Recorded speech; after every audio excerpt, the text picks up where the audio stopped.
എല്ലാവർക്കും ബ്രില്യൻസ് PSCയിലേക്ക് സ്വാഗതം. എൻ്റെ പേര് ഷാനി. ഇന്നു മുതൽ നമ്മൾ പുതിയ ക്ലാസ് സ്റ്റാർട്ട് ചെയ്യുക. അസിസ്റ്റൻറ്റ് സെയിൽസ്മാൻ എക്സാം ഫോക്കസ് ചെയ്തുകൊണ്ടുള്ള ക്ലാസ്സാണ് ഇന്നു മുതൽ. വളരെ കുറഞ്ഞ ദിവസങ്ങളെ ഇനി നമുക്ക് മുന്നിലുള്ളൂ. അതുകൊണ്ട് തന്നെ നമുക്ക് വ്യക്തമായ ഒരു പ്ലാനിലൂടെ മുന്നോട്ട് പോയെങ്കിൽ മാത്രമേ സിലബസ് കവർ ചെയ്യാൻ പറ്റൂ.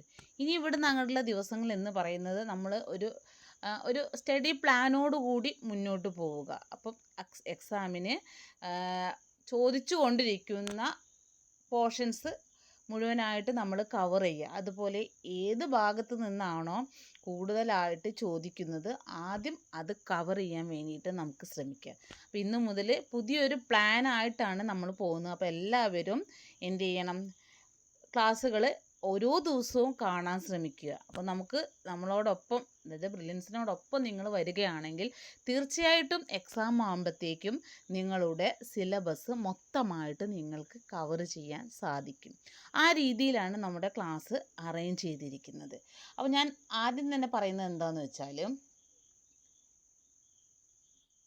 ഇമ്പോർട്ടൻ്റ് ഏരിയാസാണ്. അതായത് നമ്മൾ പഠിക്കുന്ന സമയത്ത് കൂടുതൽ മാർക്ക് ഏത് ഭാഗത്തു നിന്നാണോ ചോദിക്കുന്നത് ആ ഭാഗം കവർ ചെയ്തതിന് ശേഷം മാത്രമേ, അതായത് വളരെ കുറഞ്ഞ പോർഷൻസും എന്നാൽ കൂടുതൽ മാർക്കും ചോദിക്കുന്നതായിട്ടുള്ള കുറച്ച് ഭാഗങ്ങളുണ്ട്. ഇപ്പോൾ നമ്മൾ ഹിസ്റ്ററി ഒക്കെ എടുത്ത് നോക്കുകയാണെന്നുണ്ടെങ്കിൽ നമുക്ക് ഒരുപാട് പഠിക്കാനുണ്ട്. അതായത് വേൾഡ് ഹിസ്റ്ററി പഠിക്കണം, ഇന്ത്യൻ ഹിസ്റ്ററി പഠിക്കണം, കേരള ഹിസ്റ്ററി പഠിക്കണം. അപ്പോൾ ഇത് പഠിക്കേണ്ടെന്നല്ല ഞാൻ ഉദ്ദേശിച്ചത്. അതിലും വളരെ കുറച്ച് ഏരിയ ഉണ്ട്, എന്നാൽ അവിടെ നന്നായിട്ട് മാർക്കും സ്കോർ ചെയ്യാം. അങ്ങനെയുള്ള കുറച്ച് ഏരിയകളുണ്ട്. നമുക്കപ്പോൾ ആദ്യം അത് കവർ ചെയ്തുകൊണ്ട് ബാക്കിയുള്ള ഭാഗങ്ങളിലേക്ക് പിന്നെ പതുക്കെ പോകാം. അപ്പം ഞാൻ നോക്കുമ്പം ഇപ്പോൾ കേരള അഡ്മിനിസ്ട്രേഷൻ, അതായത് കേരളം ഭരണവും ഭരണ സംവിധാനങ്ങളും, അതുപോലെ സുപ്രധാന നിയമങ്ങൾ, സാമ്പത്തിക ശാസ്ത്രം, ഭരണഘടന, അല്ലേ? കേരള അഡ്മിനിസ്ട്രേഷൻ എന്ന പോർഷൻ നമുക്ക് 5 മാർക്ക് കിട്ടും. ഇമ്പോർട്ടൻ്റ് ലോ നമുക്ക് 5 മാർക്ക് കിട്ടും. സാമ്പത്തിക ശാസ്ത്രം നമുക്ക് 5 മാർക്ക് കിട്ടും. ഭരണഘടനയും നമുക്ക് 5 മാർക്ക് കിട്ടുന്നതാണ്. അപ്പോൾ ഈ ഒരു ഭാഗം കവർ ചെയ്തതിന് ശേഷം നമുക്ക് ബാക്കിയുള്ള ഭാഗത്തേക്ക് പോകാം. അപ്പോൾ ആദ്യം കവർ ചെയ്യേണ്ടതാണ്. നമ്മൾ ക്ലാസ്സുകൾ 1 by 1 ആയിട്ട് നിങ്ങൾക്ക് തന്നുകൊണ്ടിരിക്കും. നോക്കൂ, അപ്പോൾ നമുക്ക് കേരള അഡ്മിനിസ്ട്രേഷൻ എന്ന് പറയുന്ന ഭാഗത്ത് നമുക്ക് ആദ്യമായിട്ട് നമ്മളോട് ഏറ്റവും കൂടുതൽ ചോദിക്കുന്ന കുറച്ച് കമ്മീഷനുകളുണ്ട്, അല്ലേ? എപ്പോഴും ഏതൊരു എക്സാം എടുത്തു നോക്കിക്കഴിഞ്ഞാലും ചില ഭാഗങ്ങളിൽ നിന്ന് തന്നെ ആയിരിക്കും കൂടുതലായിട്ട് ക്വസ്റ്റ്യൻ കയറിയിട്ടുണ്ടാവുക. ആദ്യം നമ്മൾ എന്ത് ചെയ്യണം, അങ്ങനെയുള്ള ഭാഗങ്ങളാണ് നമ്മൾ കവർ ചെയ്തു പോകുന്നത്, അല്ലേ? ഒരുപാട് കമ്മീഷനുകളുണ്ട്. അത് എല്ലാ കമ്മീഷനുകളും PSC കൂടുതലായിട്ട് ചോദിക്കുന്നില്ല, ഒട്ടും ചോദിക്കുന്നില്ല എന്നല്ല, കൂടുതലായിട്ട് ചോദിക്കുന്ന കുറച്ച് കമ്മീഷനുകളുണ്ട്. ആദ്യം അത് കവർ ചെയ്തതിന് ശേഷം ബാക്കിയുള്ള ഭാഗത്തേക്ക് നമുക്ക് പോയാൽ മതി. നമ്മൾ ആദ്യം ഇവിടെ ഫോക്കസ് ചെയ്ത് വെച്ചിരിക്കുന്ന ഏതാണെന്ന് ചോദിച്ചാൽ, അതിൽ വനിതാ കമ്മീഷൻ, വിവരാവകാശ കമ്മീഷൻ, മനുഷ്യാവകാശ കമ്മീഷൻ, പോക്സോ ആക്ട്, ഉപഭോക്തൃ സംരക്ഷണം, ഇത്രയും ഭാഗത്ത് നിന്ന് എപ്പോഴും ക്വസ്റ്റ്യൻ വരാവുന്ന ഒരു ഏരിയയാണ്, അല്ലേ? നമുക്ക് എപ്പോഴും ക്വസ്റ്റ്യൻ വരുന്ന ഏരിയകളാണ് വനിതാ കമ്മീഷൻ, വിവരാവകാശ കമ്മീഷൻ, മനുഷ്യാവകാശ കമ്മീഷൻ, പോക്സോ ആക്ട്, അതുപോലെ ഉപഭോക്തൃ സംരക്ഷണം. ഈ ഭാഗത്ത് നിന്ന് നമുക്ക് കൂടുതൽ ക്വസ്റ്റ്യൻ എപ്പോഴും പ്രതീക്ഷിക്കാവുന്നതാണ്. അതുകൊണ്ട് തന്നെ നമുക്ക് ആദ്യം കമ്മീഷനിലേക്ക് പോകാം. ഫസ്റ്റ് നമ്മൾ വരുന്നത് പ്രധാനപ്പെട്ട കമ്മീഷനുകൾ നോക്കിയിട്ട് ബാക്കി ക്ലാസ്സിലേക്ക് പോകാം. സംസ്ഥാന വനിതാ കമ്മീഷൻ. നമ്മൾ ആദ്യം നോക്കുന്നത് സംസ്ഥാന വനിതാ കമ്മീഷനാണ്. 1990 കേരള സംസ്ഥാന നിയമസഭയാണ് വനിതാ കമ്മീഷൻ്റെ ബില്ല് പാസ്സാക്കുന്നത്. 1990 കേരള നിയമസഭ സംസ്ഥാന വനിതാ കമ്മീഷൻ ബില്ല് പാസ്സാക്കുന്നു. എന്നാൽ 1995 സെപ്റ്റംബർ 15 ഈ ബില്ലിൽ രാഷ്ട്രപതി ഒപ്പുവെക്കുന്നത്. നമുക്കറിയാം, ഒരു ബില്ലായി മാറണമെന്നുണ്ടെങ്കിൽ അതിൽ രാഷ്ട്രപതി ഒപ്പുവെച്ചേ പറ്റൂ. അപ്പോൾ 90 കേരള നിയമസഭ ഈ ബില്ല് പാസ്സാക്കി വിട്ടിട്ടും 1995 സെപ്റ്റംബർ 15 ഈ ബില്ലിൽ രാഷ്ട്രപതി ഒപ്പുവെക്കുന്നത്. 1995 ഡിസംബർ 1 വനിതാ കമ്മീഷൻ നിയമം നിലവിൽ വരുന്നത്. വനിതാ കമ്മീഷൻ നിയമം നിലവിൽ വരുന്നത് 1995 ഡിസംബർ 1. വനിതാ കമ്മീഷൻ നിയമം എഴുതി തയ്യാറാക്കിയത് KR ഗൗരിയമ്മയാണ്. വനിതാ കമ്മീഷൻ നിയമം എഴുതി തയ്യാറാക്കിയത് KR ഗൗരിയമ്മയാണ്. അതിന് വേണ്ടിയിട്ട് ഗൗരിയമ്മയെ സഹായിച്ചത് ആരൊക്കെയാണെന്ന് ചോദിച്ചാൽ ജസ്റ്റിസ് സുബ്രഹ്മണ്യൻ പോറ്റിയും ജസ്റ്റിസ് കൃഷ്ണസ്വാമി അതായത് VK കൃഷ്ണമേനോനുമാണ് അദ്ദേഹത്തിനെ സഹായിച്ചത്. 1995 ഡിസംബർ 1 വനിതാ കമ്മീഷൻ നിയമം നിലവിൽ വന്നു. അത് എഴുതി തയ്യാറാക്കിയത് KR ഗൗരിയമ്മ. 1996 മാർച്ച് 14 കേരള വനിതാ കമ്മീഷൻ നിലവിൽ വരുന്നത്. അപ്പോൾ കേരള വനിതാ കമ്മീഷൻ നിലവിൽ വന്നത് എന്നാന്ന് ചോദിച്ചാൽ 1996 മാർച്ച് 14 കേരളത്തിൽ വനിതാ കമ്മീഷൻ നിലവിൽ വന്നത്. കേരള വനിതാ കമ്മീഷനിലെ അംഗങ്ങൾ എത്ര പേരാണ്? കേരള വനിതാ കമ്മീഷനിലെ അംഗങ്ങൾ ഒരു ചെയർപേഴ്സൺ ഉണ്ടായിരിക്കും, അതുകൂടാതെ 4 അംഗങ്ങൾ ഉണ്ടായിരിക്കും, കൂടാതെ ഒരു മെമ്പർ സെക്രട്ടറിയും ഉണ്ടായിരിക്കും. അംഗങ്ങൾ ആരൊക്കെയാ? ചെയർപേഴ്സൺ ഉണ്ടായിരിക്കും, 4 അംഗങ്ങൾ ഉണ്ടായിരിക്കും, മെമ്പർ സെക്രട്ടറിയും ഉണ്ടായിരിക്കും. 4 അംഗങ്ങൾ, മെമ്പർ സെക്രട്ടറി, ഒരു ചെയർപേഴ്സൺ. ഈ 4 അംഗങ്ങളിൽ ഒരാൾ പട്ടികജാതി പട്ടികവർഗത്തിൽ പെട്ടവരായിരിക്കണമെന്ന് നിർബന്ധമുണ്ട്. 4 അംഗങ്ങളിൽ ഒരാൾ പട്ടികജാതി പട്ടികവർഗ വിഭാഗത്തിൽ പെട്ട ആളായിരിക്കണം. ഇവരുടെ കാലാവധി 5 വർഷമാണ്. ഇവരുടെ കാലാവധി എന്ന് പറയുന്നത് 5 വർഷമാണ് സംസ്ഥാന വനിതാ കമ്മീഷൻ്റെ കാലാവധി. ഇവരെ നിയമിക്കുന്നതും സംസ്ഥാന സർക്കാരാണ്, എന്നാൽ നീക്കം ചെയ്യുന്നതും ആര് തന്നെയാണ്? സംസ്ഥാന സർക്കാർ തന്നെയാണ്. ഇവരെ നിയമിക്കുന്നതും നീക്കം ചെയ്യുന്നതും സംസ്ഥാന സർക്കാരാണ്. ഇനി ഇവർ രാജി സമർപ്പിക്കുന്നതും ആർക്ക് തന്നെയാണ്? അല്ലെങ്കിൽ റിപ്പോർട്ട് സമർപ്പിക്കുന്നതൊക്കെ ആർക്ക് തന്നെയാണ്? സംസ്ഥാന സർക്കാരിനാണ്. വനിതാ കമ്മീഷൻ്റെ ആസ്ഥാനം തിരുവനന്തപുരം പട്ടത്താണ്. ഇത് അടുത്ത കാലത്തായിട്ട് PSC ഇപ്പോൾ ചോദിച്ചു, വനിതാ കമ്മീഷൻ്റെ ആസ്ഥാനം ചോദിച്ചിരുന്നു അല്ലേ, ഒരു സ്റ്റേറ്റ്മെൻറ്റ് വന്നിട്ടുണ്ടായിരുന്നു. അപ്പോൾ വനിതാ കമ്മീഷൻ്റെ ആസ്ഥാനം തിരുവനന്തപുരം പട്ടത്താണ്. കോറം, അതായത് മീറ്റിംഗ് കൂടാനുള്ള ഏറ്റവും കുറഞ്ഞ അംഗങ്ങൾ എന്ന് പറയുന്നത് 4 അംഗങ്ങളാണ്. വനിതാ കമ്മീഷൻ്റെ മീറ്റിംഗ് കൂടുന്നതിനുള്ള ഏറ്റവും കുറഞ്ഞ അംഗങ്ങൾ എത്ര പേരെങ്കിലും ഉണ്ടായിരിക്കണം എന്നാണ് പറയുന്നത്? 4 അംഗങ്ങളെങ്കിലും ഉണ്ടായിരിക്കണം എന്നാണ് പറയുന്നത്. ഇനി നമ്മുടെ വനിതാ കമ്മീഷൻ്റെ ഫസ്റ്റ് അധ്യക്ഷയായിട്ട് വന്നത് സുഗതകുമാരി ടീച്ചറാണ് അല്ലേ. സുഗതകുമാരി ടീച്ചർ ഇപ്പോൾ ജീവിച്ചിരിപ്പില്ല. നമ്മുടെ വനിതാ കമ്മീഷൻ്റെ ഫസ്റ്റ് അധ്യക്ഷ എന്ന് പറയുന്നത് സുഗതകുമാരി ടീച്ചറാണ്. നിലവിലെ അധ്യക്ഷ P സതീദേവിയാണ്. നിലവിലെ അധ്യക്ഷ P സതീദേവി. എന്നാൽ 2 തവണ അധ്യക്ഷയായ വ്യക്തികളാണ് ആരൊക്കെ? D ശ്രീദേവിയും M കമലവും. 2 തവണ വനിതാ കമ്മീഷൻ്റെ അധ്യക്ഷയായ ആളുകളാണ് D ശ്രീദേവിയും M കമലവും. അതുപോലെ തന്നെ ഈ വനിതാ കമ്മീഷൻ്റെ ബില്ലിൽ ഒപ്പുവെച്ചത് അന്നത്തെ രാഷ്ട്രപതിയായിരുന്ന ശങ്കർ ദയാൽ ശർമ്മയാണ്. വനിതാ കമ്മീഷൻ്റെ ബില്ലിൽ ഒപ്പുവെക്കുന്നത് അന്നത്തെ രാഷ്ട്രപതിയായിരുന്ന ശങ്കർ ദയാൽ ശർമ്മ. വനിതാ കമ്മീഷൻ്റെ ഒരു പ്രസിദ്ധീകരണമാണ് സ്ത്രീ ശക്തി. വനിതാ കമ്മീഷൻ പ്രസിദ്ധീകരണമാണ് എന്തായിരുന്നു? സ്ത്രീ ശക്തിയാണ് വനിതാ കമ്മീഷൻ്റെ പ്രസിദ്ധീകരണം. അതുപോലെ തന്നെ ഒരു സമിതിയുണ്ട്, ജാഗ്രതാ സമിതി. ജാഗ്രതാ സമിതി അതായത് സ്ത്രീകൾക്കും കുട്ടികൾക്കും പരാതി ബോധിപ്പിക്കുന്നതിനുള്ള പ്രത്യേക സമിതിയാണ് ജാഗ്രതാ സമിതി. സ്ത്രീകൾക്കും കുട്ടികൾക്കും അവരുടെ പരാതി ബോധിപ്പിക്കാനുള്ള ഒരു പ്രത്യേക സമിതിയുണ്ട് വനിതാ കമ്മീഷനിൽ. ഈ സമിതിക്ക് പറയുന്ന പേരാണ് ജാഗ്രതാ സമിതി. എന്താണ്? ജാഗ്രതാ സമിതി. അതുപോലെ തന്നെ വനിതാ കമ്മീഷൻ്റെ പ്രസിദ്ധീകരണമാണ് സ്ത്രീ ശക്തി. മറക്കരുത്, സ്ത്രീ ശക്തിയാണ് സംസ്ഥാന വനിതാ കമ്മീഷൻ്റെ പ്രസിദ്ധീകരണം. ദേശീയ വനിതാ കമ്മീഷൻ്റെ പ്രസിദ്ധീകരണമാണെങ്കിൽ രാഷ്ട്രമഹിളയാണ്. സംസ്ഥാനത്തിൻ്റെതാണ് ഏത്?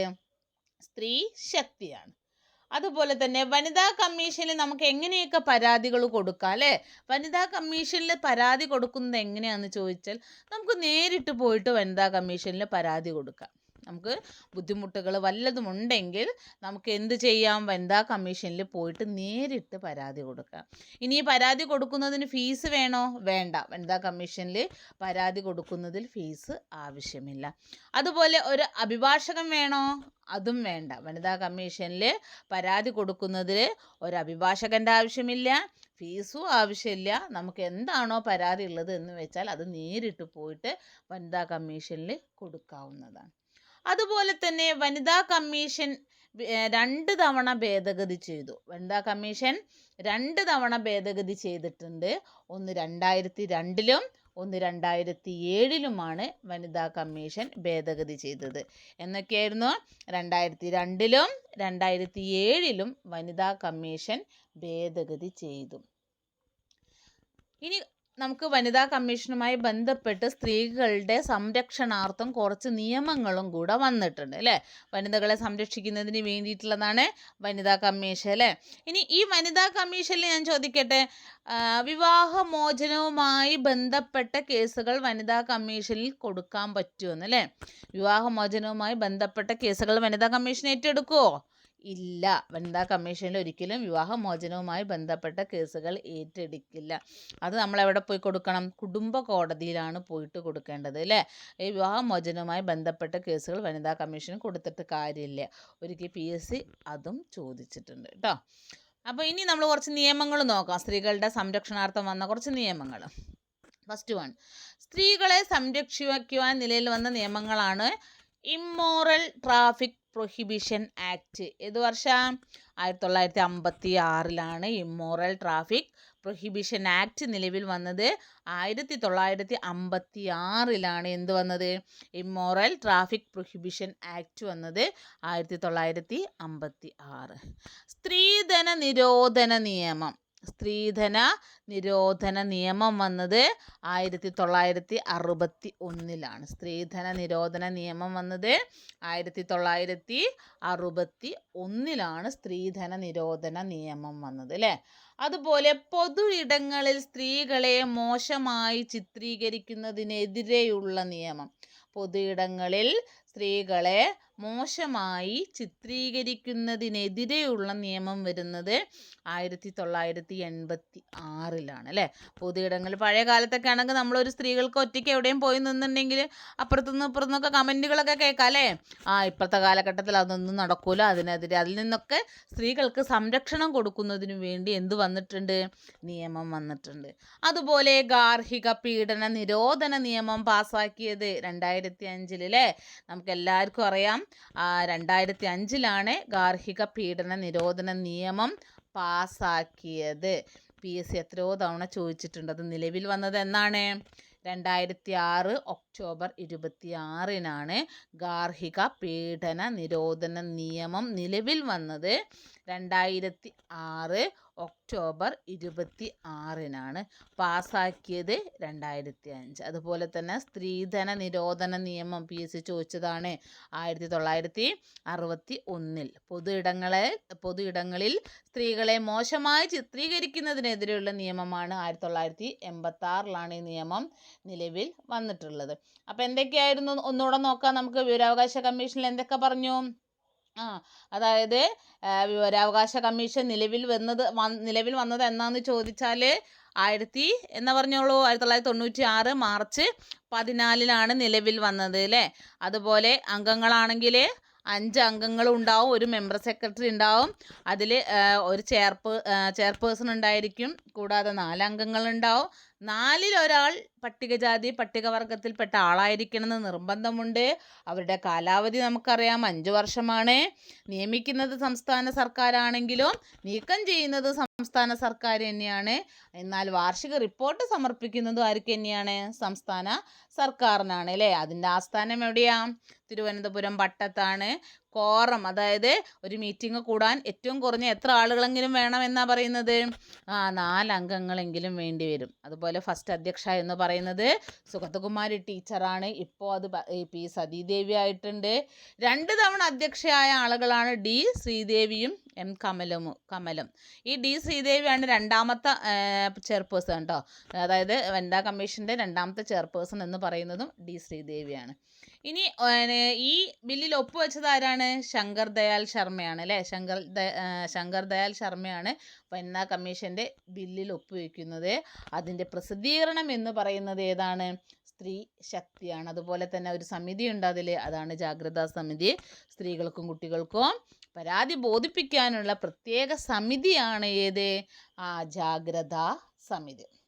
അതുപോലെ വനിതാ കമ്മീഷനിൽ നമുക്ക് നേരിട്ട് പരാതി കൊടുക്കാം, ഒരു അഭിഭാഷകൻ്റെ ആവശ്യമില്ല, ഫീസ് കൊടുക്കേണ്ടതില്ല. അതുപോലെ അതായത് വിവാഹമോചനമായ കേസുകൾ ഏറ്റെടുക്കൂല? വനിതാ കമ്മീഷൻ ഏറ്റെടുക്കൂല അല്ലേ? 2 തവണ ഭേദഗതി നടന്നിട്ടുണ്ട്, നമ്മൾ പഠിച്ചു. 2002-ലും 2007-ലും ഭേദഗതി നടന്നിട്ടുണ്ട്. അതുപോലെ സ്ത്രീകളെ സംരക്ഷിക്കാൻ ഒരുപാട് നിയമങ്ങൾ വന്നു. ഇമ്മോറൽ ട്രാഫിക് പ്രൊഹിബിഷൻ ആക്ട് 1976, സ്ത്രീധന നിരോധന നിയമം 1961, പൊതു ഇടങ്ങളിൽ സ്ത്രീകളെ മോശമായി ചിത്രീകരിക്കുന്നതിനെതിരെയുള്ള ആക്ട് 86, ഗാർഹിക പീഡന നിരോധന നിയമം പാസ്സാക്കിയത് 2005, നിലവിൽ വന്നത് 2006 ഒക്ടോബർ 26-നാണ് നിലവിൽ വരുന്നത്. അടുത്ത കമ്മീഷനാണ് നമ്മൾ പഠിക്കാൻ പോകുന്നത്, വിവരാവകാശ കമ്മീഷൻ അല്ലേ? സംസ്ഥാന വിവരാവകാശ കമ്മീഷൻ. സംസ്ഥാന വിവരാവകാശ കമ്മീഷൻ ഒരു സ്റ്റാറ്റ്യൂട്ടറി ബോഡിയാണ് അല്ലേ? സ്റ്റാറ്റ്യൂട്ടറി ബോഡിയാണ് സംസ്ഥാന വിവരാവകാശ കമ്മീഷൻ. ഈ സംസ്ഥാന വിവരാവകാശ കമ്മീഷൻ നിലവിൽ വന്നത് 2005 ഡിസംബർ 19-നാണ്. 2005 ഡിസംബർ 19-നാണ് സംസ്ഥാന വിവരാവകാശ കമ്മീഷൻ വന്നത്. സെക്ഷൻ 15(1) പ്രകാരമാണ് എന്ത് വന്നിട്ടുള്ളത്? സംസ്ഥാന വിവരാവകാശ കമ്മീഷൻ നിലയിൽ വന്നിട്ടുള്ളത് സെക്ഷൻ 15(1) പ്രകാരം. നമുക്കറിയാം സ്റ്റാറ്റ്യൂട്ടറി ബോഡി എന്താണ്, ഭരണഘടനാ സ്ഥാപനം എന്താണെന്നൊക്കെ നമുക്ക് തിരിച്ചറിയാൻ കഴിയും അല്ലേ? എന്താ വെച്ചാൽ ആർട്ടിക്കിൾ ഉണ്ടെങ്കിൽ അതൊരു ഭരണഘടനാ സ്ഥാപനമാണ്, ആർട്ടിക്കിൾ ഇല്ലെങ്കിൽ ഏതെങ്കിലും നിയമങ്ങളുടെ അടിസ്ഥാനത്തിൽ നിലയിൽ വന്നിട്ടുള്ളതായിരിക്കും. അതിനെ നമ്മൾ എന്ത് പറയുന്നു?